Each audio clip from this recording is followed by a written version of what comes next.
আচ্ছা, আমাদের হ্যাঁ, বলেন। ওখান থেকে মেজার অফ স্কিউনেস ওইটা হ্যাঁ, এটা বাদ আছে সম্ভবত, তাই না? শুধু এসকিউ মেজর স্ট্যাটিস্টিকে।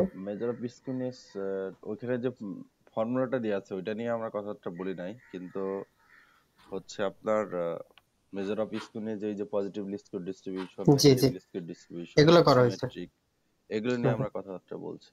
জি। মানে হিস্টোগ্রাম থেকে কেমনে বুঝবো কি যে এটা কি ডিস্ট্রিবিউশন, সেটা আর কি। হ্যাঁ, তো এখানে আমরা হচ্ছে ভেরিয়েন্স এন্ড স্ট্যান্ডার্ড ডিভিয়েশন নিয়ে কথাবার্তা বলছিলাম। এখানে শুধু আপনাদের এখানে জাস্ট ফর্মুলাটার কথাবার্তা বলা আছে। তো এখানে স্ট্যান্ডার্ড ডেভিয়েশন বলতে যেটা বোঝাইছে সেটা হচ্ছে how closely the value of a data set are cluster around the mean. মানে আমরা তো এখানে হচ্ছে ফর্মুলাটা যেটা লিখছিলাম সেটা হচ্ছে কি যে sigma square equal to summation x minus mu whole square divided by n. দাঁড়ান আমি, না, ওটা খুব সুন্দর করে বুঝাইছেন, এটা নিয়ে আমার সমস্যা নাই। স্ট্যান্ডার্ড ডিভিয়েশন বা ভেরিয়েন্স নিয়ে। মানে এখানে আমি ডেফিনেশন কথা যেটা বলতেছেন, আমি বলতেছি কি যে ম্যাথমেটিক্যাল যে ফর্মটা আছে ওইটাই আপনি জাস্ট ল্যাঙ্গুয়েজ জি। আকারে ডেফিনেশনে লিখে দিতে পারেন, সেটা সেটা হুম বলতেছি হুম। ও আপনাকে। আচ্ছা আচ্ছা আচ্ছা। আচ্ছা, ওরকম কোনো আর কি ওরকম ডেফিনেশন নাই আসলে। ভেরিয়েন্স তো বোঝা এই জন্যই আমরা করি কি যে ডাটা সেটের মধ্যে ডিসপারশনটা কেমন, এই যে সেন্ট্রাল মেজার আছে সেগুলো থেকে ডিসপারশন গুলো কেমন হয় আর কি।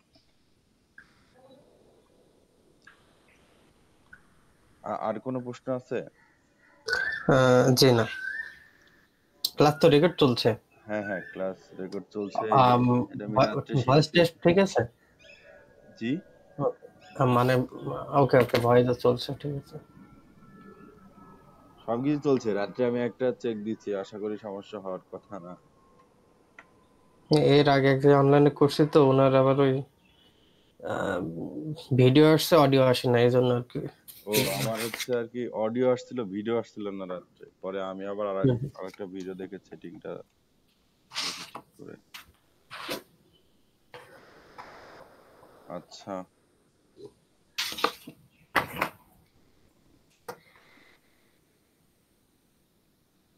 তো আজকে আমরা হচ্ছে আর কি মেনলি চেষ্টা করব,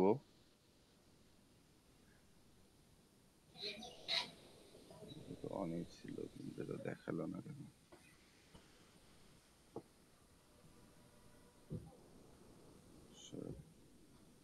টেক্সট বারে সবকিছু আর হারাই গেল কেন?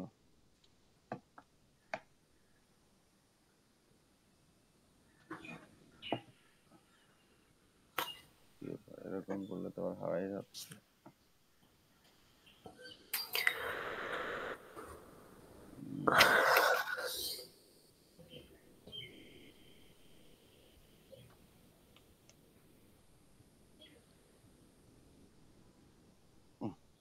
সমস্যা হচ্ছে তো মনে হচ্ছে।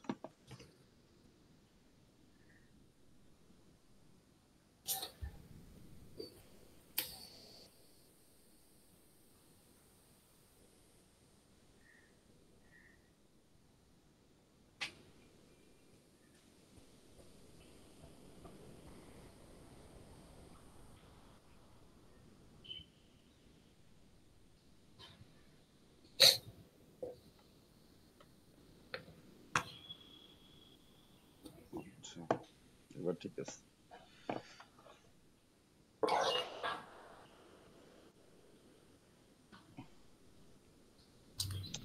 তো আমরা মোটামুটি হচ্ছে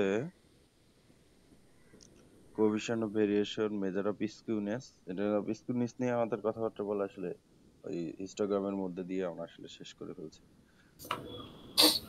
এখন আমরা হচ্ছে ডাটা কালেকশন এন্ড, আপনি কি শুনতে পাচ্ছেন? হ্যাঁ, শুনতে পাচ্ছি।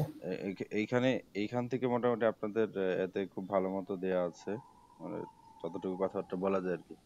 তো data collection and sampling method সম্পর্কে বলা আছে। আজকে আমরা মেনলি আচ্ছা ভাই, একটা এখানে আমার জিজ্ঞেস আছে, এটা তো বলেন। চ্যাপ্টার 9 এর, হুম তাই না? হুম। ওখানে এই চ্যাপ্টার 9 এর এটা কি শুধু থিওরি নাকি?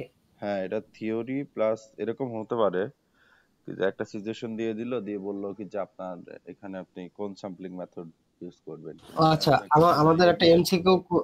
হুম বলেন। হ্যাঁ, মানে এমসিকিউ কোশ্চেন আসছিল, লেটস সে দেখা যাচ্ছে বলছে এটা কোন স্যাম্পলিং, মানে ক্লাস্টার স্যাম্পলিং না হ্যাঁ, সিম্পল র্যান্ডম স্যাম্পলিং এরকম ক্লাস্টার আচ্ছা আচ্ছা, এমসিকিউ। ওগুলো জি নিয়ে জি। আমরা আজকে কথাবার্তা বলবো, আশা করি। মানে আমি আচ্ছা যতটুকু বুঝি আপনার চেষ্টা করবো ওটা বোঝানোর। তো এখানে ডাটা আচ্ছা ঠিক কালেকশন আছে, ওকে ভাই। মেথডের ক্ষেত্রে আমরা প্রথমে ডেটা নিয়ে এখানে কথাবার্তা বলছে। ডেটা দুই ধরনের হতে পারে, একটা হচ্ছে সেকেন্ডারি ডাটা আর একটা হচ্ছে প্রাইমারি ডাটা।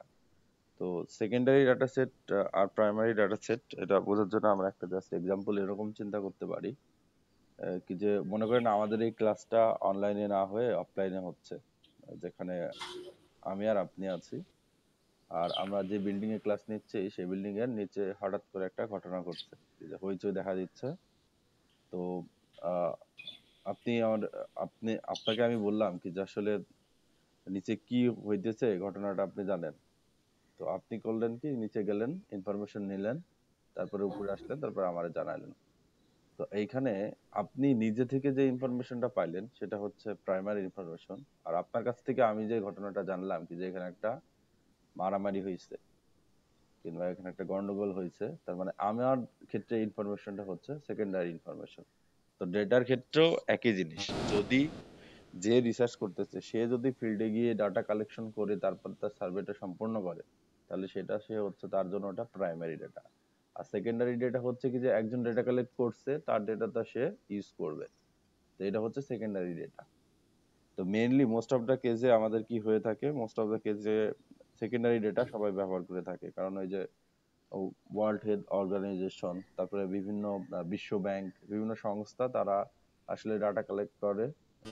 ইউএনডিপি এগুলো ডাটা কালেকশন করে রাখে, তারপরে আহ, মানুষজন এখান থেকে ডাটা নিয়ে কাজ করে। আর প্রাইমারি ডেটা সেট হচ্ছে মানে নিজে ডেটা কালেক্ট করে, নিজে ডেটা সংগ্রহ করে সেই ডেটা নিয়ে রিসার্চ করা, সেটা হচ্ছে প্রায় মূল কথা হচ্ছে একটা সরাসরি মানে আমার কাজের জন্য আমি নিজে ডাটা সেট বানাইলাম, আর একটা হচ্ছে আমি যে কাজটা করব সেই কাজের জন্য অন্য কোথাও থেকে ডাটা সেট আনলাম কিংবা কারো ইউজ ডাটা ব্যবহার করলাম, সেটা হচ্ছে সেকেন্ডারি ডাটা সোর্স। বুঝতে পারছেন? জি তো এখানে হচ্ছে কালেক্ট সেকেন্ডারি ডাটা সোর্স যখন আপনি ব্যবহার করবেন তখন আপনার হচ্ছে কিছু কথাবার্তা বলা আছে কি যে make sure you collect the right data. মানে আপনি যেই কাজটা করতেছেন, আপনার যে অবজেক্টিভ গুলো আছে সেটার সাথে আপনার এই ডাটার সাথে যাইতেছে কিনা। Get most up to date figure, মানে আপনি দেখা যাচ্ছে কি যে যেটা নিয়ে কাজ করতেছেন ওটা নিয়ে যদি টাইম সিরিজ অ্যানালাইসিস করেন, কিন্তু আপনার কাছে দেখা যাচ্ছে এখন 2025 সাল চলছে, ওই ডাটা সেটটা আছে 2020 পর্যন্ত। তো ওই ডাটা সেটটাকে আপডেট কেমনে করা যায় কিংবা আরো ডাটা কেমনে এক্সটেন্ড করা যায় সেটা নিয়ে আপনার চিন্তা করতে হবে। Keep A record of your data set, এটা তো বুঝছেন। আর চেক ইউর ডাটা, মানে ডাটাতে আপনার অনেক সময় ডাটা সেটে অনেক ভুল টুল থাকে, সেগুলো নিয়ে আর কি যখন আপনি হচ্ছে ডাটা রিডাকশন করবেন কিংবা হচ্ছে ডাটাটাকে অর্গানাইজ করবেন, তখন এগুলো নিয়ে কথাবার্তা বলা থাকে আর কি, মানে অ্যানালিসিস পার্টে যখন একটা রিসার্চ করে। এখন কালেক্টিং প্রাইমারি ডাটা আমরা কিভাবে কালেক্ট করতে পারি? তো প্রাইমারি ডাটা আমরা কালেক্ট করব আমাদের হচ্ছে যেই রিসার্চ, আমি যেটা নিয়ে রিসার্চ করতেছি সেটার সাথে সম্পর্কিত ডাটা আমাকে কালেক্ট করা লাগবে। তো প্রাইমারি ডাটা কালেক্ট করার জন্য আমাদের প্রথমে কি করা লাগবে? প্রথমে আমাদের একটা কোশ্চেনার ফিট করা লাগবে, কিন্তু আমি যেটা নিয়ে রিসার্চ করতেছি কিংবা যেই যেই প্রবলেমের সমস্যাগুলো আমি সমাধান করতে চাই সেটার উপর বেস করে আমাকে একটা কোশ্চেনার বানাইতে হবে। তারপরে এই কোশ্চেনার বানানোর পরে জনে জনে গিয়ে কিংবা ফোন করে ইমেল করে এই কোশ্চেনার গুলোর অ্যান্সার তাদের কাছ থেকে আমাকে নিতে হবে। আমার যারা টার্গেট অডিয়েন্স থাকবে তাদের কাছে আমি এই কোশ্চেনার গুলো পাঠাবো, তারপরে সেখান থেকে তারা এই প্রশ্নগুলোর উত্তর দেওয়ার মাধ্যমে আমার হচ্ছে ডাটা কালেকশন পার্টটা সম্পূর্ণ হবে। বুঝতে পারছেন? জি এখন ক্লিয়ার। এখন হচ্ছে কোশ্চেনার মে নট কি বলছে have been sent out to a representative sample of voters, মানে এখানে একটা এক্সাম্পলের কথাবার্তা বলা হয়েছে কি যে আমি ওই যে আহ, আমরা রিপ্রেজেন্টেটিভ স্যাম্পল নিয়ে কথাবার্তা বলছিলাম কি যে মনে করেন আপনি হচ্ছে ডায়াবেটিক্স এর যে পেশেন্ট আছে, তাদের হচ্ছে লাইফ সার্কেল কেমন কিংবা তাদের খাদ্য মানে তাদের দৈনন্দিন জীবন কেমন হওয়া উচিত, এটা নিয়ে আপনি আসলে কাজ করতে চান।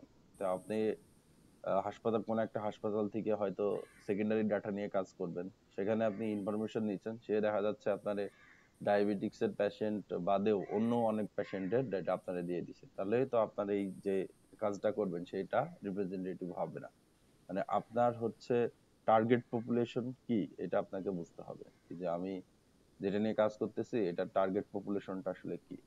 টার্গেট পপুলেশন অনুযায়ী সেখান থেকে স্যাম্পল কালেক্ট করতে হবে, এটা বেস্ট স্যাম্পলিং মেথড দিয়ে ওই পপুলেশনের মধ্যে ভেরিয়েশন কেমন কি আছে, তারপরে স্যাম্পলিং ফ্রেম আছে কিনা, এগুলো নিয়ে আমরা আজকে কথাবার্তা বলবো। তো মেইনলি হচ্ছে collecting primary data. Primary data নিয়ে কাজ করলে কি হয়, প্রাইমারি ডাটা নিয়ে কাজ করলে আপনি আসলে বুঝতে পারেন কি যে আপনার ডাটা সেটটা কত ভালো, কিংবা আপনি যেরকম কোশ্চেনার বানাইছেন কোশ্চেনের আউটপুট দেখে আপনি বুঝতে পারেন কি যে হচ্ছে আসলে এই সার্ভের মানটা কেমন হতে পারে। আপনার টার্গেট পপুলেশনকে যত বেশি আপনি কভার করতে পারবেন, তো ওই তারপরে বেস্ট স্যাম্পলিং মেথড অ্যাপ্লাই করে এখান থেকে বেস্ট স্যাম্পলটা আপনি নিজে কালেক্ট করতে পারবেন। আর যখন সেকেন্ডারি একটা ডাটা সেট নিয়ে কাজ করতেছেন তখন তো আপনি আসলে ওই ওটার কোশ্চেনারটা আপনাকে দেখতে হবে। দেখা যাচ্ছে আপনার কোশ্চেনারের মধ্যে আপনি যেই রিসার্চটা করতে চান সেই রিসার্চের মেইন যে প্রবলেমটা, সেই প্রবলেমটাকে হয়তো খুব বেশি গুরুত্ব দিয়ে ওই কোশ্চেনারটা করা হয়নি। কারণ যখন সেকেন্ডারি ডাটা সেট নিয়ে আপনি কাজ করবেন, তো সেকেন্ডারি ডাটা সেটটা তো কারোর জন্য, কারো না কারোর জন্য ওটা প্রাইমারি ডাটা সেট ছিল, তো তার রিসার্চের জন্য যেটা গুরুত্বপূর্ণ ছিল সে হয়তো কোশ্চেনের মধ্যে তার সেই পার্টটাকে বেশি গুরুত্ব দিয়েছে। কিংবা যখন হচ্ছে আর কি বিশ্ব ব্যাংক, ওয়ার্ল্ড হেলথ অর্গানাইজেশন এনারা যখন কাজ করে তখন তো আসলে ভাস্ট একটা ভেরিয়েবল নিয়ে মানে অনেকগুলো ভেরিয়েবল থাকে তাদের ওইটার ভিতরে। তো ওইটার ভিতরে রিলেটিভলি ইম্পর্টেন্স কোনগুলো ভ্যারিয়েবলকে দেওয়া হয়েছে সেগুলো বোঝার জন্য আলাদা করে পড়াশোনা করা লাগে। কিংবা আপনি তো রিসার্চে একটা স্পেসিফিক ফিল্ড নিয়ে কাজ করবেন, ওই ফিল্ডের কোশ্চেনে আর কিংবা আপনার যে প্রবলেম গুলো আছে এগুলো সলভ করার জন্য যে কোশ্চেন গুলো থাকা দরকার, কিংবা কোন প্রশ্নের মাধ্যমে আসলে আপনার প্রবলেমটার অ্যান্সার পাওয়া যাচ্ছে সেটা খুঁজে বের করে তারপরে সেটা এখান থেকে রিসার্চ করা লাগে আর কি। কিংবা তারা যেহেতু অনেকগুলো ভ্যারিয়েবল সম্পর্কে ডাটা কালেক্ট করে সেজন্য যখন হয়তো দেখা যাচ্ছে কি যে যে ডাটা কালেক্ট করতেছে কিংবা যে ডাটা দিতেছে তাদের মধ্যে দেখা যাচ্ছে কি যে রেসপন্স হিরো কিংবা নন রেসপন্স হিরো এরকম থাকতে পারে। আবার নানান ধরনের আপনার হচ্ছে সিলেকশন বায়াসও হইতে পারে। তো এগুলো যখন নিজ থেকে কেউ করে তখন এরা বুঝতে পারে আসলে আমার হচ্ছে কোশ্চেনেরটা এরকম, এদের আউটপুটটা এরকম আসছে, তার মানে আসলে কি কাহিনী এখানে হয়েছে। তো আর কি সেকেন্ডারি প্রাইমারি এখন সেকেন্ডারি ডাটা সেট নিয়ে তারপরে আমরা কেন কাজ করি, কারণ হইতেছে আসলে আমাদের হচ্ছে টাকা পয়সা নাই। মানে এখানে হয়, এখানে প্রাইমারি ডাটা সেট নিয়ে কাজ করতে হলে আপনাকে এখানে এনাফ টাইম দেওয়া লাগবে, সেই টাইমটা নাই। তো মেইনলি আসলে টাইম, তারপরে আপনার কস্ট, তারপরে একটা রিসার্চ করার জন্য যে সময় আপনার হাতে বরাদ্দ আছে সেই সময়টা হয়তো আপনি এখানে অ্যাপ্লাই করতে পারতেছেন না, সেটা হতে পারে। তো মেইনলি সবকিছু মিলে আর কি সেকেন্ডারি ডাটা সেট নিয়ে ম্যাক্সিমাম কাজগুলো করা হয়, এটাই। এখন আমরা র্যান্ডম স্যাম্পলিং সম্পর্কে জানবো। তো র্যান্ডম স্যাম্পলিং সম্পর্কে জানার আগে র্যান্ডম শব্দটার সাথে আমাদের একটু পরিচিত হতে হবে। তো র্যান্ডম, র্যান্ডম শব্দ কি আপনি আগে শুনছেন? জি। র্যান্ডম শব্দটা মানে কি? এটা মানে হচ্ছে দৈব। মানে কোনো প্যাটার্ন ফলো করে যে আগামী বিষয়টা এরকম না, এলোমেলো ভাবে। প্যাটার্ন ফলো করে আগামী বিষয়টা এরকম না, কথা সত্য, কিন্তু প্যাটার্নটাও একটা র্যান্ডম হতে পারে, বুঝছেন? কি যে মনে করেন আমি আহ, আমার কাছে নাম্বার আছে 1 2 3 4, তা আমি এই নাম্বারগুলোকে র্যান্ডমলি সাজাতে চাইলাম। তো র্যান্ডমলি সাজালে সবাই এরকম করে কি যে 4 3 1 2, এটা একটা র্যান্ডম কেস হতে পারে। কিংবা হচ্ছে 2 3 1 4, এটা একটা র্যান্ডম কেস হতে পারে। তো এইটাও কিন্তু একটা র্যান্ডম কেস হতে পারে, যে প্যাটার্নটা আছে ওইটা একটা র্যান্ডম কেস হতে পারে কিনা। হুম হুম। তো এখানে র্যান্ডম র্যান্ডম কথাটা হইতেছে, মনে করেন আমি যখন হচ্ছে একটা ডাইস নিয়ে কথাবার্তা বলি তাহলে একটা ডাইসের আউটকাম হতে পারে 1 2 3 4 5 6। তো একটা ডাইস যখন আমি হচ্ছে মানে এটা সেটের মতো করে যদি আমি লিখি, এটা হচ্ছে এস। এই যখন একটা ডাইস নিক্ষেপ করলাম তখন কিন্তু আমি আগে থাকতে জানি কি যে এখানে যদি আমরা এই ডাইসটাকে একবার নিক্ষেপ করি তাহলে 1 2 3 4 5 6 এটার মধ্যেই কোন একটা আউটকাম আসবে, এর বাইরে কোনো আউটকাম আসবে না। তার মানে এই ডাইস একবার থ্রো করার সাথে সাথে এই প্রত্যেকটা ভ্যালু 1 2 3 4 5 6 এই প্রত্যেকটা ভ্যালুর এক একটা প্রবাবিলিটি অ্যাসোসিয়েশন আছে, কি যে প্রত্যেকটা ভ্যালুর সাথে একটা সম্ভাবনা সংযুক্ত আছে। তো যদি 1 আসার প্রবাবিলিটি 1/6, যদি একবার নিক্ষেপ করি এটা 1/6 1/6 1/6 1/6 1/6। তো যখন মানে মানে এই দৈব জিনিসটা এভাবে বোঝানো হয় কি যে দৈব পরীক্ষার মাধ্যমে, র্যান্ডম জিনিসটা আসলে আমরা বুঝি র্যান্ডম এক্সপেরিমেন্ট, এগুলো আমরা প্রবাবিলিটিটা আরো বিস্তারিত হয়তো দেখবো এখানে থাকলে। র্যান্ডম এক্সপেরিমেন্টটা কি? র্যান্ডম এক্সপেরিমেন্টটা হচ্ছে যখন একটা পরীক্ষার সম্ভাব্য সকল ফলাফল আপনার আগে থেকে জানা থাকে, কিন্তু একটা নির্দিষ্ট চেষ্টায় কি ধরনের ফলাফল আসতে পারে সেটা আমরা সুনির্দিষ্ট করে বলতে পারি না, সেটাই হচ্ছে র্যান্ডম এক্সপেরিমেন্ট। তো এইখানে এস ইকুয়াল টু মানে আমি যদি একটা ডাইস একবার থ্রো করি তাহলে 1 2 3 4 5 6 এই আউটকাম গুলো আসতে পারে, কিন্তু আমি নির্দিষ্ট করে বলতে পারতেছি না কি যে এই ডাইসটা যদি এখন থ্রো করি তাহলে আউটকামটা কি হবে, কিন্তু আমি এটার সাথে বলতে পারি কি যে এটার প্রবাবিলিটি যুক্ত আছে। মানে র্যান্ডম এক্সপেরিমেন্টটা হচ্ছে যেসব এক্সপেরিমেন্টের এগুলো আর কি আমি আপনারা জাস্ট বুঝাই বলতেছি, পরে এগুলো নিয়ে হয়তো আমরা বিস্তারিত কথাবার্তা বলবো যখন প্রবাবিলিটি নিয়ে আমরা কথাবার্তা বলবো। র্যান্ডম এক্সপেরিমেন্ট হচ্ছে এমন এক্সপেরিমেন্ট যে সকল এক্সপেরিমেন্টের সকল আউটকাম অল পসিবল আউটকাম আগে থেকে জানা থাকে, কিন্তু নির্দিষ্ট চেষ্টায় কি ধরনের আউটকাম আসবে সেটা নির্দিষ্ট করে বলা যায় না, সেটা হচ্ছে র্যান্ডম এক্সপেরিমেন্ট। তো এইখান থেকে আসলে র্যান্ডম শব্দটা আসছে। তো র্যান্ডম যখনই দেখবেন তখনই আসলে আপনাকে বুঝে নিতে হবে প্রবাবিলিটি প্রবাবিলিটি অ্যাসোসিয়েটেড। র্যান্ডম থাকলে আপনাকে বুঝে নিতে হবে কি যে প্রবাবিলিটি অ্যাসোসিয়েটেড, এখানে প্রবাবিলিটির কোন একটা বিষয় আছে। মানে আজ থেকে আপনি আহ, যত কিছুই র্যান্ডম পড়বেন তার মধ্যে সবসময় আপনাকে মাথায় রাখতে হবে র্যান্ডম যেহেতু তার মানে এখানে প্রবাবিলিটির একটা ব্যাপার স্যাপার থাকবে। তো প্রবাবিলিটি নিয়ে যখন আমরা কথাবার্তা বলবো তখন হয়তো আরো বিস্তারিত এটা নিয়ে কথাবার্তা বলা যাবে। আপনি কি বুঝছেন? মানে র্যান্ডম মানেই হচ্ছে প্রবাবিলিটি অ্যাসোসিয়েটেড, কি যে এখানে জি। যে ভ্যালুগুলো যেই ভ্যালুর কথা বলা থাকবে কিংবা র্যান্ডম স্যাম্পলিং হতে পারে, র্যান্ডম স্যাম্পলিং বলে সেখানেও একটা প্রবাবিলিটির কথা বলা থাকবে। তো এখানে হ্যাঁ। আমি এখন র্যান্ডম স্যাম্পলিং টেকনিক যেগুলো আছে সেগুলো নিয়ে আমরা কথাবার্তা বলবো। তো শুরুতে আমরা আসি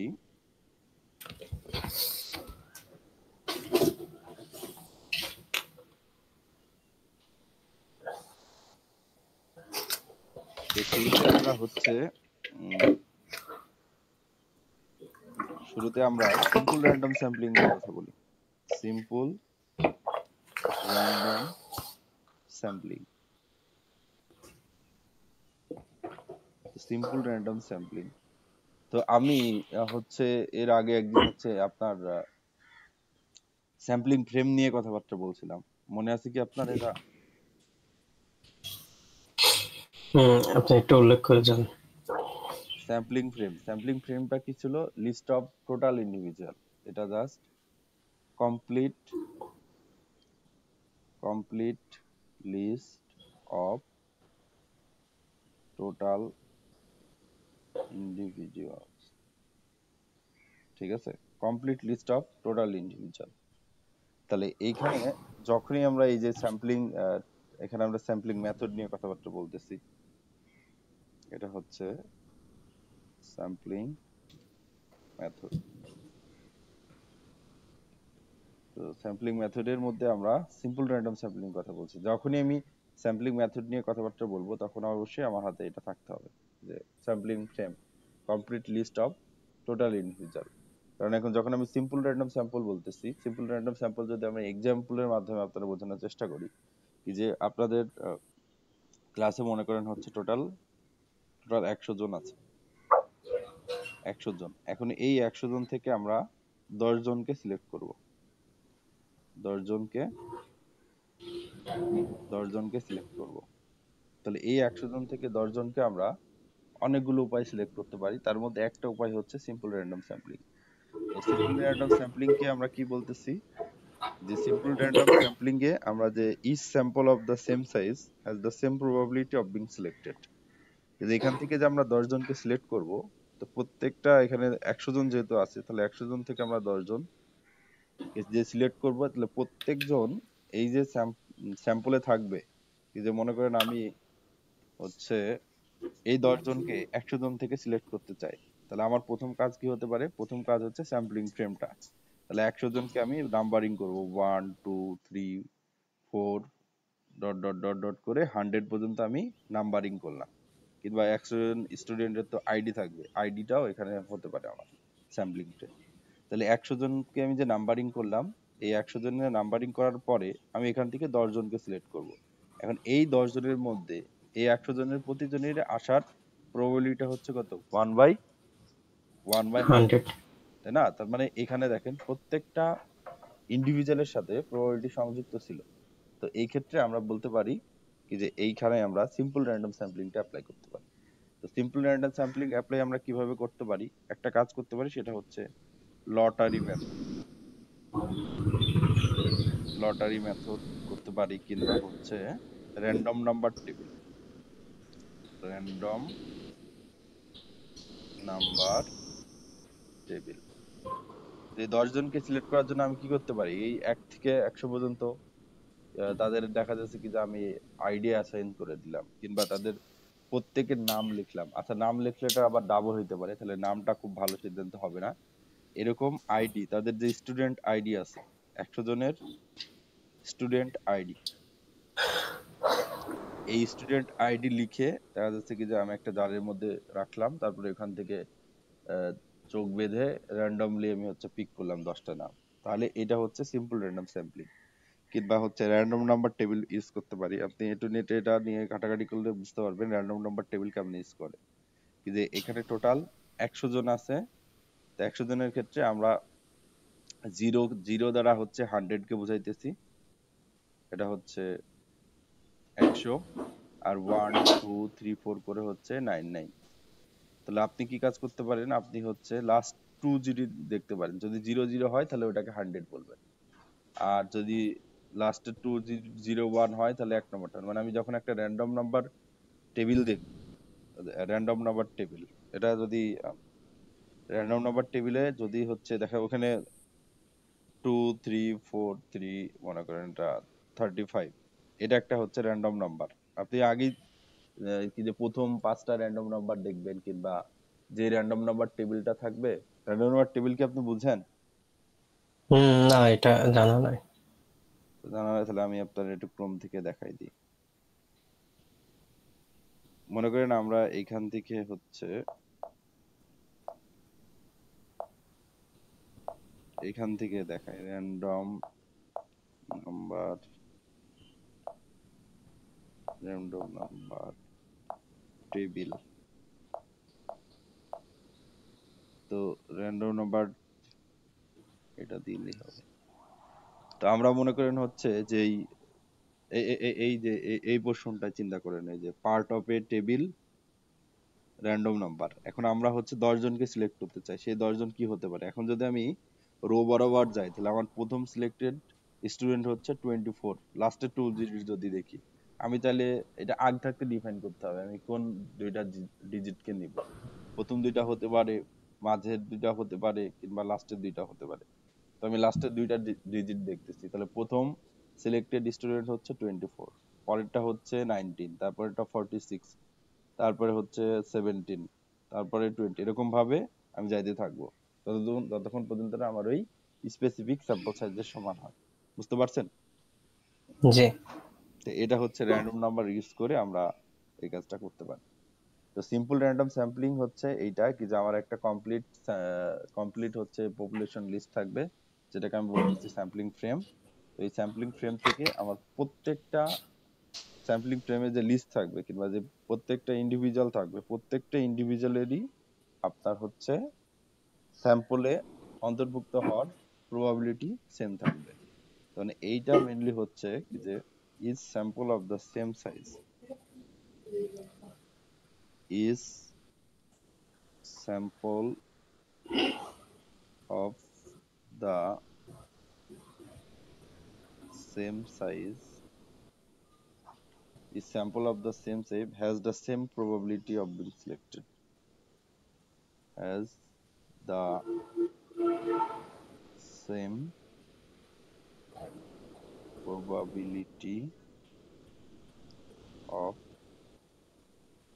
বিং সিলেক্টেড, মানে এখানে যে আমরা 10 জনকে সিলেক্ট করলাম, তো এরকম ভাবে আরো যদি 10 জনকে সিলেক্ট করতাম তাহলে দুইটা স্যাম্পলের প্রবাবিলিটি সেম থাকতো। বুঝতে পারছেন আপনি এটা? জি। আচ্ছা ঠিক আছে, তাহলে আমরা তাহলে এরকম হলে আসলে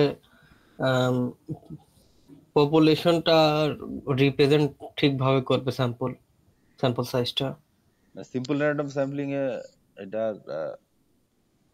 আছে, মনে করেন আমি যেই একশো 100 জন স্টুডেন্ট থেকে 10 জন স্টুডেন্টকে সিলেক্ট করলাম। তো জি। মনে করেন হচ্ছে আমার একটা স্কুল আছে, তো সেই স্কুলে, তো আমি হচ্ছে সেই স্কুল থেকে আমার স্কুলের হচ্ছে মানে এমন স্টুডেন্ট সিলেক্ট করতে চাই যারা আমার স্কুলকে ভালো রিপ্রেজেন্ট করবে।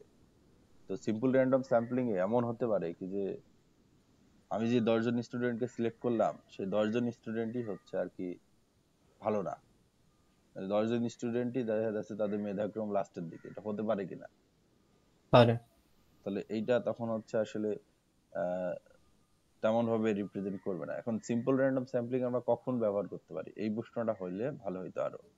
তো সিম্পল র্যান্ডম স্যাম্পলিং আমরা তখনই ব্যবহার করতে পারবো যখন একটা পপুলেশনের মধ্যে তেমন কোনো ভেরিয়েশন থাকবে না, মানে হোমোজিনিয়াস পপুলেশন হইতে হবে, এই যে হুম হুম। প্রত্যেকটা ইন্ডিভিজুয়ালেরই ক্যারেক্টারিস্টিক্স একই রকম। বুঝতে পারছেন? জি। সেই ক্ষেত্রে সিম্পল র্যান্ডম স্যাম্পলিং সব থেকে বেশি ভালো কাজ করে। আর যদি পপুলেশনের মধ্যে ভেরিয়েশন থাকে তাহলে আমাদেরকে হচ্ছে, আর এমনিতে আমি কি ধরনের রিসার্চ করতেছি সেটার উপরে বেস করেও স্যাম্পলিং টেকনিকটা চেঞ্জ হতে পারে।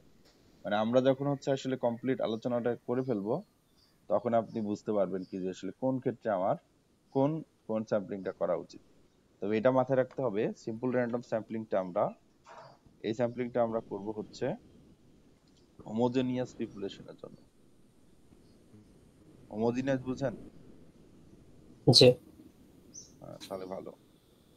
হোমোজিনিয়াস বললে তো আপনি হেটারোজিনিয়াস পপুলেশনও বুঝেন, উল্টা আর কি। জি। তো এখানে আমরা আহ, তো এইটা মানে আশা করা হয় কি যে সিম্পল র্যান্ডম স্যাম্পলিং যদি আমরা ব্যবহার করি তাহলে আমাদের হচ্ছে মানে আমরা যে স্যাম্পলটা নিব সেটা রিপ্রেজেন্টেটিভ হবে, কিন্তু এটা সব সময় হবে না।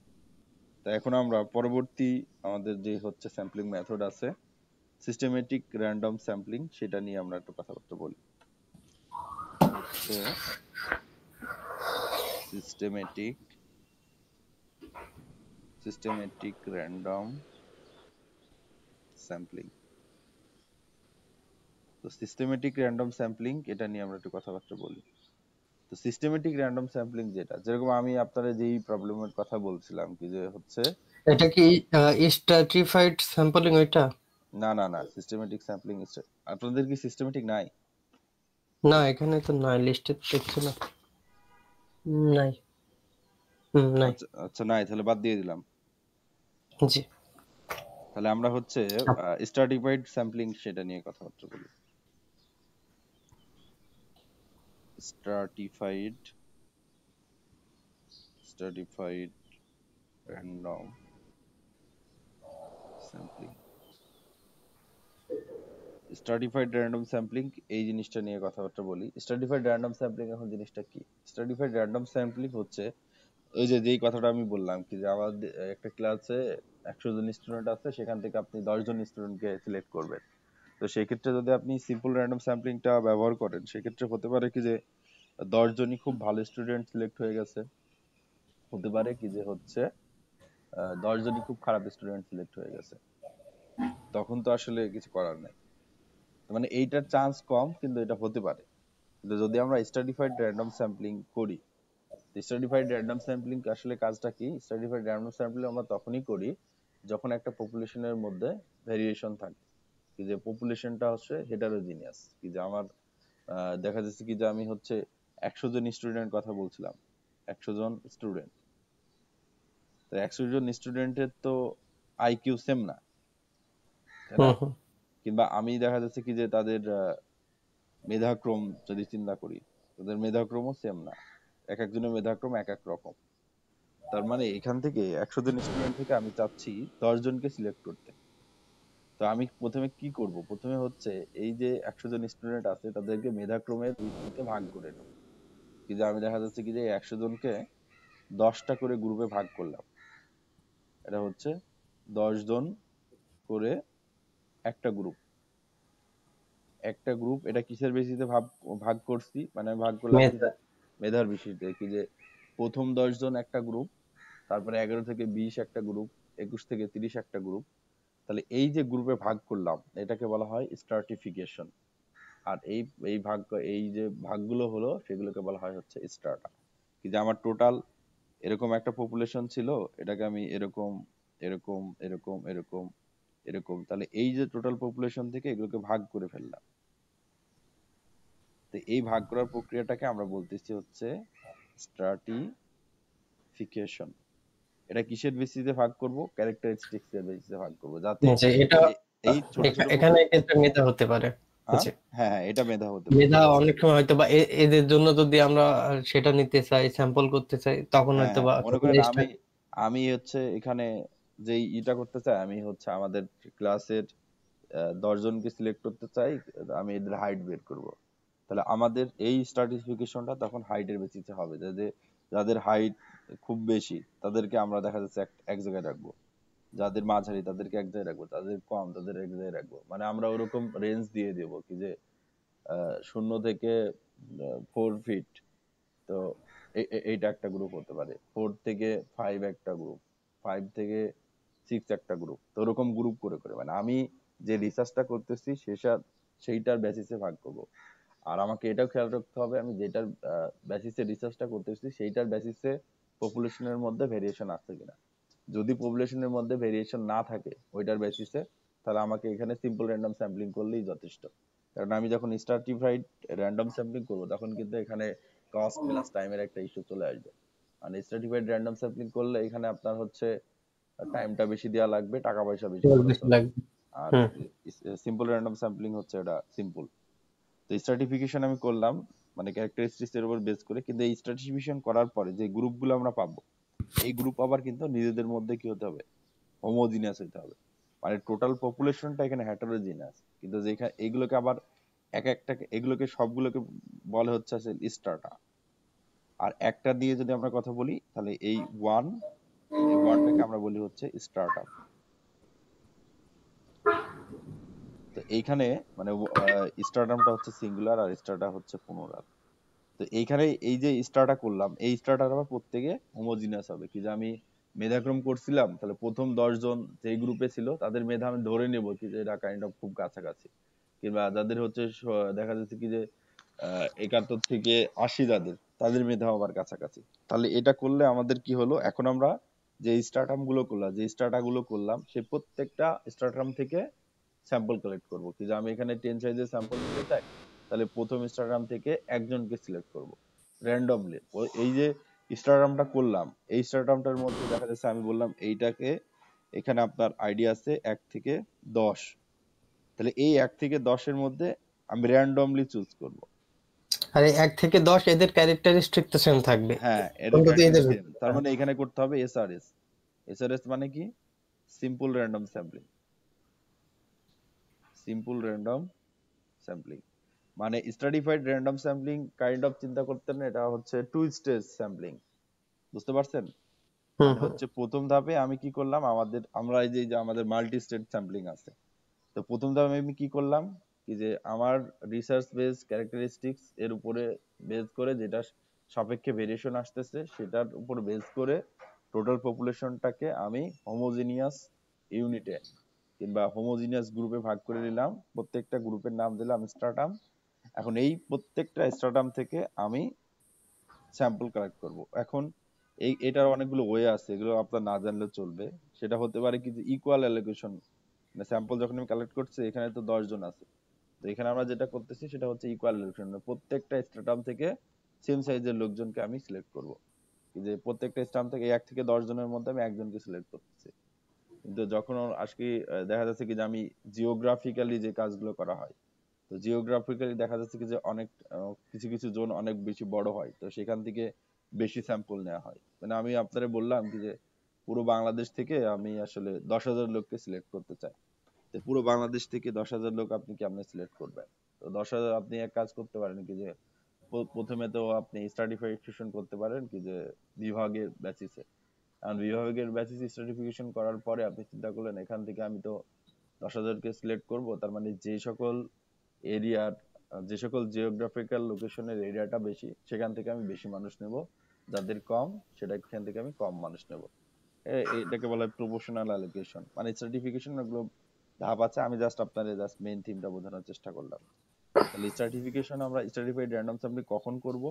যখন হচ্ছে একটা পপুলেশনের মধ্যে ক্যারেক্টারিস্টিক্স এর বেসিসে ভেরিয়েশনটা থাকবে, যেটা নিয়ে আপনি কাজ করতেছেন সেইটার বেসিসে যখন ভেরিয়েশনটা থাকবে, তখন মেইনলি আমরা হচ্ছে স্ট্রাটিফিকেশনটা করব। আর স্ট্রাটিফিকেশন কেমনে করে?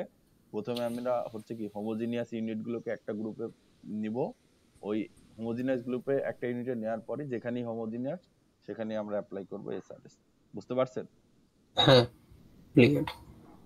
সেটা এখন এটার পরে আপনাদের যেটা আছে সেটা হচ্ছে ক্লাস্টার স্যাম্পলিং। এই ক্লাস্টার স্যাম্পলিং আর হচ্ছে স্ট্রাটিফাইড স্যাম্পলিং, এই দুইটা জিনিস কিন্তু খুব কাছাকাছি, কিন্তু পার্থক্যটা আপনাকে বুঝতে হবে। তো এইখানে আমরা যেটা করি ক্লাস্টার স্যাম্পলিং এর ক্ষেত্রে, ক্লাস্টার স্যাম্পলিং, তো ক্লাস্টার স্যাম্পলিং এর ক্ষেত্রে আসলে কি হয়?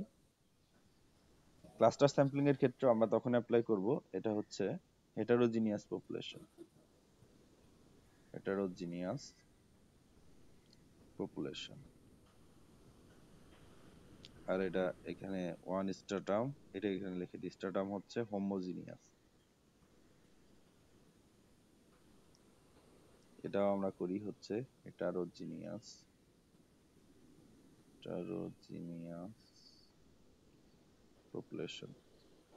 কিন্তু এখানে যে আমাদের হচ্ছে এখন ক্লাস্টার স্যাম্পলিংও আমরা তখন করব যখন আসলে আমাদের হেটারোজিনিয়াস পপুলেশন থাকবে, কিন্তু এইটার টেকনিকটা একটু অন্যরকম। এটা টেকনিকটা এরকম কি যে আমি যেই পপুলেশন নিয়ে কাজ করতেছি সেটা হেটারোজিনিয়াস, আমি যেটার বেসিসে রিসার্চ করতেছি সেটার সাপেক্ষে এটাতে অনেক ভেরিয়েশন আছে। যেরকম আমি যদি বলি কি যে আমরা বাংলাদেশের গ্রামীণ পরিবেশের সিচুয়েশনটা কেমন, এটা নিয়ে আপনি কথাবার্তা বলতে চান। তো এখন আপনি দেখা যাচ্ছে কি যে বাংলাদেশ, টোটাল বাংলাদেশ থেকে 10টা ভিলেজকে আপনি সিলেক্ট করবেন। তো 10টা ভিলেজকে যখন সিলেক্ট করবেন তখন আপনি কিভাবে করতে পারেন? প্রথমে এখানে মাল্টি স্টেজ চলে আসবে কি যে আমি প্রথমে হচ্ছে বিভাগ সিলেক্ট করলাম, বিভাগ থেকে হচ্ছে জেলা সিলেক্ট করলাম, জেলা থেকে উপজেলা করলাম, উপজেলা থেকে ইউনিয়ন করলাম, ইউনিয়ন থেকে তারপরে আমি হচ্ছে গ্রাম করলাম। তো এখন আপনি এটা চিন্তা করেন কি যে মানে এইখানে যে ক্লাস্টার গুলো থাকবে, ওখানে যেরকম স্ট্রাটাম ছিল এখানে থাকবে হচ্ছে ক্লাস্টার। এই ক্লাস্টার গুলো কি? ক্লাস্টার, মনে করেন ক্লাস্টার 1 এন্ড ক্লাস্টার 2, এই দুইটা দেখতে, এই দুইটা হচ্ছে হোমোজিনিয়াস। মানে আমি যদি স্ট্রাটামের সাথে তুলনা করি, স্ট্রাটাম 1 এন্ড 2, তাহলে আমরা দেখে নেব, বলতাম কি যে এই যে এখানে মনে করেন এইটা একটা স্ট্রাটাম ছিল, এটা একটা স্ট্রাটাম, তাহলে এই দুইটা স্ট্রাটা কি হোমোজিনিয়াস ছিল না হেটারোজিনিয়াস ছিল বলেন তো? কোন এখানে হ্যাঁ, একটা সাথে তার একটা হচ্ছে পার্থক্য ছিল, ওটা তো পার্থক্য, হোমোজেনিয়াস ছিল না। তাহলে এটা হচ্ছে হেটারোজিনিয়াস। হ্যাঁ, কিন্তু হেটারোজেনিয়াস। নিজেদের মধ্যে তারা আবার কি ছিল? হোমোজিনিয়াস। জি। আর এইখানে যখন আমি ক্লাস্টারের কথা চিন্তা করব কি যে আমার এখানে এটা হচ্ছে আপনার পপুলেশন, হুম, হুম। এই পপুলেশন থেকে এটা একটা ক্লাস্টার নিচ্ছি, এটা একটা ক্লাস্টার নিচ্ছি, তাহলে এই দুইটা ক্লাস্টার, এই দুইটা ক্লাস হচ্ছে, এটা হচ্ছে হোমোজিনিয়াস। মানে এটা হোম। স্ট্রাটাম, মানে স্ট্রাটিফাইড র্যান্ডম স্যাম্পলিং আর ক্লাস্টার স্যাম্পলিং এর ডিফারেন্সটা হচ্ছে এখানে কি যে এইখানে আমরা যেই স্ট্রাটাম গুলো নিচ্ছিলাম এই স্ট্রাটাম গুলো নিজেদের মধ্যে হোমোজিনিয়াস, কিন্তু অপরের সাথে হেটারোজিনিয়াস। আর হুম। ক্লাস্টার যখন আমরা করলাম তাহলে ক্লাস্টার গুলো হচ্ছে এইটার মধ্যে একটা ভেরিয়েশন থাকবে কি যে একটা গ্রামেরই দেখবেন কি যে মানুষজনের মধ্যে ভেরিয়েশন থাকে কি যে যদি আপনি ইনকাম নিয়ে চিন্তা করেন, কিন্তু দেখবেন একটা গ্রামে কিছু কিছু মানুষ থাকে যাদের টাকা পয়সা অনেক বেশি, আবার কিছু কিছু মানুষ থাকে কি যে তাদের টাকা পয়সা অনেক কম, তার মানে ইনকামেরই দেখবেন এখানে একটা ভেরিয়েশন আছে। আবার গ্রামের সাইড যদি খুব বড় হয় তাহলে দেখবেন কি যে আবার একটা গ্রামের সাথে বাংলাদেশের মনে করেন হচ্ছে গ্রামীণ যে বৈশিষ্ট্য, কক্সবাজারের একটা গ্রাম আর মনে করুন হচ্ছে কুষ্টিয়ার একটা গ্রাম, এই দুইটা গ্রামের মানে ওভারঅল গ্রামীণ যে বৈশিষ্ট্য সেটা কিন্তু সেম। তার মানে দুইটা ক্লাস্টার, মানে দুইটা ক্লাস্টার, একটা ক্লাস্টারকে যদি অপর একটা ক্লাস্টারের সাথে তুলনা করি সেটা হোমোজিনিয়াস, কিন্তু এই ক্লাস্টারের ভেতরে ভেতরে যে সিনারিও থাকবে সেটা কিন্তু আবার হেটারোজিনিয়াস। ভিতরে, তাই তো? হ্যাঁ আচ্ছা। হ্যাঁ, মানে ক্লাস্টারের ভিতরে হচ্ছে, ভিতরে যেই আমাদের ইন্ডিভিজুয়াল গুলো থাকবে তারা হচ্ছে হেটারোজিনিয়াস হবে, কিন্তু একটা ক্লাস্টারের সাথে আরেকটা ক্লাস্টারের যদি তুলনা করি সেটা হোমোজিনিয়াস হবে। যেরকম আচ্ছা, আমি আমি হ্যাঁ একটা ব্রিফ দিই ছোট করে, সেটা হচ্ছে আহ, আহ, আপনার হচ্ছে স্ট্রাটিফাইড, এটা হচ্ছে নিজেদের ভিতরে হোমোজেনিয়াস, হ্যাঁ কিন্তু হচ্ছে অন্য গ্রুপের সাথে কম্পেয়ার করলে হেটারোজেনিয়াস। হ্যাঁ হ্যাঁ কিন্তু হচ্ছে ক্লাস্টারের ক্ষেত্রে কি হচ্ছে যে একটা গ্রুপের সাথে আরেকটা গ্রুপ হোমোজেনিয়াস আছে কিন্তু নিজেদের ভিতরে হেটারোজেনিয়াস। ইনকামের হ্যাঁ ক্ষেত্রে ধরলে পারে তারতম্য হতে পারে, কিন্তু গ্রামীণ পরিবেশ একটা গ্রামের সাথে আরেকটা গ্রামের একই পাওয়া যাবে। হ্যাঁ হ্যাঁ হ্যাঁ। কিংবা ওকে। আপনি যদি চিন্তা করেন ভাষা, যে একটা গ্রামের গ্রামীণ পরিবেশ আর একটা গ্রামের গ্রামীণ পরিবেশ, মানে পরিবেশটা মোরলস সেম, কিন্তু যদি আমি ভাষার ভিত্তিতে ভেরিয়েশন চিন্তা করি তাহলে নিজেদের মধ্যে বা তাদের মধ্যে ভেরিয়েশন থাকবে। তো মেইন কথা হইতেছে স্ট্রাটিফাইডে যেটা বুঝছেন একটা বুঝলেই হয়, স্ট্রাটিফাইড বুঝলে ক্লাস্টারের বিষয়টা উল্টা, ওকে। এতটুকু মাথায় রাখলেই হবে। তো এখানে আমরা হচ্ছে স্যাম্পলটা কিভাবে কালেক্ট করি, স্যাম্পলটা কালেক্ট করার হয়েছে হচ্ছে আমরা প্রথমে আমাদের যে পপুলেশনটা থাকে সেটাকে বিভিন্ন ক্লাস্টারে ভাগ করে নিই, বুঝতে পারছেন? জি। তো বিভিন্ন ক্লাস্টারে ভাগ করার পরে আমরা যে কোনো একটা ক্লাস্টারকে সিলেক্ট করি, ওই ক্লাস্টারকে সিলেক্ট করার পরে ওইখান থেকে সব স্যাম্পলটা নিয়ে নিই, বুঝতে পারছেন? এখানে আর আমরা কিন্তু প্রত্যেকটা ক্লাস্টার থেকে নেই না, প্রত্যেকটা ক্লাস্টার থেকে নিলে সেটা স্ট্রাটিফাইড হয়ে যেত, কি যে এখানে আমরা যে কোনো একটা ক্লাস্টারকে চুজ করি, মানে আমার বাংলাদেশের গ্রামীণ সম্পর্কে গ্রামীণ পরিবেশ সম্পর্কে জানার দরকার, তাহলে আমি বাংলাদেশের যে কোনো একটা গ্রামকে চুজ করবো, তারপরে ওই গ্রামের যে বৈশিষ্ট্য, যে যে বৈশিষ্ট্য আছে সেগুলো নিয়ে কথাবার্তা বলে আমি শেষ করে দেবো, সেগুলো নিয়ে অ্যানালাইসিস করে আমি বলে দেবো ঠিক আছে গ্রামে বাংলাদেশের গ্রামীণ পরিবেশের অবস্থা হচ্ছে এরকম, বুঝতে পারছেন? মানে এখানে জি। যখন আমরা স্যাম্পলটা কালেক্ট করি তখন একটা ক্লাস্টার থেকে সব স্যাম্পল গুলো নিয়ে নিই। তাহলে তো ক্লাসটা স্যাম্পলিং এ আহ, তুলনামূলক একটু খরচটা অল্প একটু কম খরচ হয় কম বা হবে, সময়টা সময় একটু কম, বেঁচে যায়। কিন্তু এখানে আমরা যখন হচ্ছে প্রিসিশনটা আবার এখানে হচ্ছে কম হবে, বুঝতে পারছেন? হুম। যে আপনার কাজের অ্যাকুরেসি এটা কম হবে। প্রিসাইজটা কম কম হ্যাঁ চলে হ্যাঁ আসবে। হ্যাঁ। এখন তারপরে আছে আপনাদের আরেকটা আছে হচ্ছে কোটা স্যাম্পলিং। তো কোটা স্যাম্পলিং জিনিসটা কি সেটা আপনার একটু বলি। কোটা স্যাম্পলিং জিনিসটা হচ্ছে মনে করেন আমি যে হচ্ছে নামটা লিখে দেন এখানে, যেটা। কোটা স্যাম্পলিং। তো কোটা স্যাম্পলিং জিনিসটা কি, কোটা স্যাম্পলিং এর জিনিসটা হচ্ছে মনে করেন আমাদের 100 জন স্টুডেন্ট কথা আমি বলছিলাম, যে 100 জন স্টুডেন্ট, তো 100 জন স্টুডেন্টের ক্ষেত্রে আমরা যেটা বলছিলাম সেটা হচ্ছে 100 জন স্টুডেন্টের মধ্যে দেখা গেল কি যে আপনার 40% এটা হচ্ছে মেল আছে এখানে, আর 60% ফিমেল। তার মানে আমাদের যে পপুলেশনটা ছিল সেখানে 40 জন ছিল হচ্ছে কি মেল, যদি 100 রাখছি, আর 60 জন ছিল হচ্ছে ফিমেল। তো যখন আমি 10 জনের 10 জনের হচ্ছে আপনার স্যাম্পল নিব, তখন স্যাম্পল সাইজটা আমার 10 হবে, তখন আমাকে অবশ্যই ওই 10 জন স্যাম্পল সাইজের মধ্যে 4 জন অবশ্যই মেল থাকতে হবে, 6 জন অবশ্যই ফিমেল থাকতে হবে। আপনি কি কিছু বুঝছেন? হ্যাঁ, বুঝতে পারছি। মানে এখানে হচ্ছে এটা তো কন্ডিশনের মতো কাজ করছে এখানে, এটাই আমি তো আমার ইচ্ছা মতো নিতে পারবো না। এটাই তো কোটা, বুঝেন না? যখন আচ্ছা। আপনি চাকরি পরীক্ষা টরীক্ষা দিবেন তখন দেখবেন কি যে এত পার্সেন্ট কোটা, তার মানে ও কোটা থেকে আগে হয়ে যাবে। মূল কথা হচ্ছে এখানে যখন আমরা এই ধরনের স্যাম্পলটাকে সিলেক্ট করব তখন আমরা টার্গেট পপুলেশনটাকে বিভিন্ন সাব পপুলেশনে ভাগ করব based on the certain characteristics, যেরকম এখানে আমরা জেন্ডারের বেসিসে ভাগ করছি। Then we select a subsample from each subpopulation in such a way that each subpopulation is represented in the sample exactly same proportion as the target population. মানে এখানে আমাদের target পপুলেশনের রেশিওটা ছিল কি 40% 60%, তাহলে আমাদের স্যাম্পলের মধ্যেও এই মেল আর ফিমেলের রেশিওটা আপনার হচ্ছে 40% আর 60% থাকতে হবে, বুঝতে পারছেন? জি। আচ্ছা, এ- এখানে হুম, যদি বলেন। কোটা স্যাম্পলিং করে তাহলে কি হোল পপুলেশনকে আসলে কি সঠিকভাবে ডিস্ট্রিবিউশনটা কি করা যায় বা প্রেজেন্ট করা? যখন আপনি কোটা স্যাম্পলিং করতেছেন, মনে করেন আপনি এখানে, আমি জেন্ডার নিয়ে কথা বলছি, কিংবা দেখুন দেখা যাচ্ছে আপনি এমন একটা রিসার্চ করতে চান যেখানে হচ্ছে রিলিজিয়ন নিয়ে কথাবার্তা বলা হচ্ছে। তো এই যে স্যাম্পলিং শুরু করার আগেই আমি যেটা বলছিলাম সেটা হচ্ছে স্যাম্পলিং ফ্রেমের কথা। তো স্যাম্পলিং ফ্রেমটা জিনিসটা ছিল কি, একটা কমপ্লিট লিস্ট ছিল। তো ওই লিস্ট অনুযায়ী আপনি তো বুঝতেই পারবেন কি যে এখানে কত পার্সেন্ট কোন ভ্যালুটা আছে। তারপরে আপনি যখন স্যাম্পল সিলেক্ট করবেন, তখন সেই অনুযায়ী আপনাকে স্যাম্পল সিলেক্ট করতে হবে। ভাগ করা যাবে না কেন? ভাগ করা তো অবশ্যই যাবে, কারণ আপনার কাছে এখানে একটা কমপ্লিট লিস্ট আছে, কমপ্লিট ডাটা সেট আছে। তো ডাটা সেট দিয়ে তো আপনি অবশ্যই ভাগ করতে পারবেন, কারণ ওখানে যে সম্পর্কে ইনফরমেশন থাকবে। আপনি কি বুঝছেন আমার কথা? হ্যাঁ। এরপরে আছে হচ্ছে মাল্টি স্টেজ স্যাম্পলিং। তো মাল্টি স্টেজ স্যাম্পলিং, এখানে আমরা যে ক্লাস্টার স্যাম্পলিং, স্ট্র্যাটিফাইড স্যাম্পলিং গুলো করলাম, এটা আসলে টু স্টেজ স্যাম্পলিং ছিল। তো মাল্টি স্টেজ স্যাম্পলিংটা কি? মনে করেন multi stage multi stage sampling. তো মাল্টি স্টেজ স্যাম্পলিং তো আপনি বুঝতেই পারতেছেন, এটা হচ্ছে মোর দ্যান ওয়ান স্টেজ। তো আমি যেই মনে করেন হচ্ছে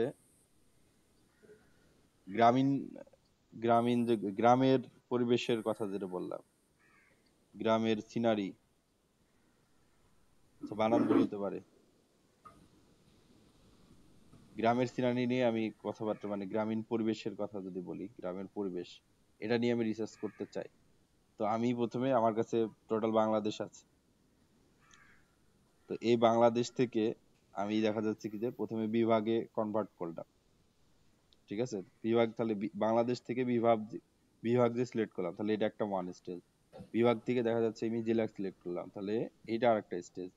জেলা থেকে উপজেলা করলাম, এই উপজেলা, এটা একটা স্টেজ। তার মানে যখন আমি, মানে মূল যে আমার স্যাম্পল সেটাতে পৌঁছাতে আমি যে স্টেজ গুলো পার করতেছি, এই প্রত্যেকটা স্টেজ মিলে, সবগুলো মিলে তখন হবে এটা হচ্ছে মাল্টি স্টেজ স্যাম্পলিং। দেখা যাচ্ছে কি যে আচ্ছা, এটা হুম, আচ্ছা শেষ করেন, আপনি বলছেন। তো এখানে উপজেলা থেকে ইউনিয়ন হতে পারে, ইউনিয়ন থেকে আমরা বলতেছি হচ্ছে গ্রাম। তাহলে এই যে গ্রামের সিলেকশনটা আসতে কতগুলো স্টেজ পার করা লাগছে, যতগুলো স্টেজ পার করা লাগছে, এটা তত স্টেজ স্যাম্পলিং। হ্যাঁ, এবার বলেন আপনি। আচ্ছা, তাহলে আমরা এখানে দেখছি যে একের অধিক স্টেজকে আমরা মাল্টি স্টেজ স্যাম্পলিং বলছি। তো সেই ক্ষেত্রে ক্লাস্টার এন্ড স্ট্র্যাটিফাইড, এখানে কিন্তু একের অধিক স্যাম্পলিং, মানে ওখানে দুইটা করে স্টেজ ব্যবহার করা হয়েছে, তাই না? হুম, হুম, হুম, হুম। তো সেই ক্ষেত্রে এগুলা কি মাল্টিপল স্টেজ বলা যায় কিনা, বা মাল্টিপল স্যাম্পলিং বলা যায় কিনা? মাল্টি স্টেজ স্যাম্পলিং এ এখানে কি মোর দ্যান টু ছিল তাহলে? আমি এটা মোর দেন ওয়ান লেখা লিখছেন আপনি, এই জন্য বললাম। দাঁড়ান দেখি আমি। আচ্ছা, এখানে বলছে it may consist a mixture of simple stratified cluster sampling.